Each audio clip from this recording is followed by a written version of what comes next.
আন্দোলনে মৃত্যুবরণ করতো তখন আমি বুঝতাম ওই ফেসিবাদের খুনিতে সে মৃত্যুবরণ করছে।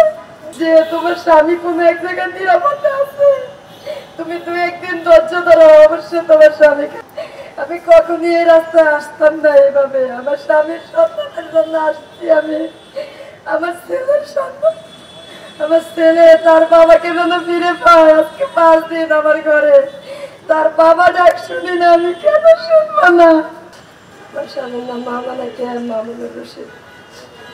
আমার স্বামী গত 22 তারিখ ফজর পরে সে প্রতিদিনের নিয়মে বের হয়, এতটুকু আমি জানি। সে হাঁটতে বেরোচ্ছে, তারপরে আমি 8টা থেকে তার সন্তানের খাবারের জন্য তাকে আমি ফোন দেই।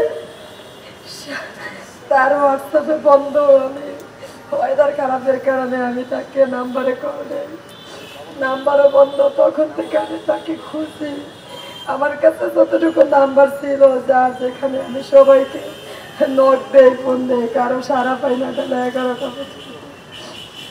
পরবর্তীতে আমি আমার কাছের একটা ভাইয়ের সাথে শেয়ার করি, ভাই কি করা যায়।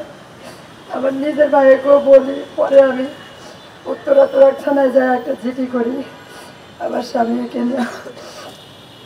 ওইখান থেকে প্রশাসন, থানা পুলিশ, ডিবি যা আছে, র্যাব, সবাই বলে আমার কাছে খোঁজ খবর নেয়, তথ্য নেয়, আসে। কালার এক্সপার্ট, জর্জ স্যাপ এবং মাইল্ড অন হ্যান্ডস টেকনোলজি সমৃদ্ধ অরিক্স ক্রিস্টাল ওয়াশ আপনার লন্ড্রি এক্সপার্ট।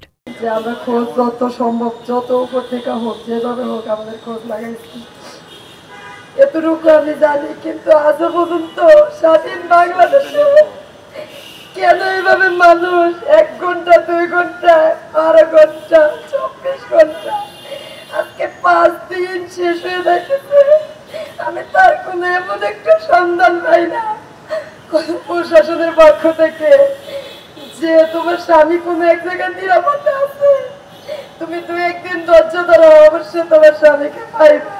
কোন সন্ধান আমি পাই না।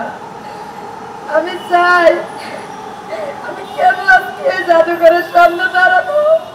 আমি একজন মাদ্রাসার শিক্ষিকা, আমি কখনই এই রাস্তায় আসতাম না এভাবে। আমার স্বামীর সন্তানের জন্য আসছি আমি, আমার ছেলের সন্তান, আমার ছেলে তার বাবাকে যেন ফিরে পায়। আজকে 5 দিন আমার ঘরে তার বাবা ডাক শুনি না, আমি কেন শুনবো না?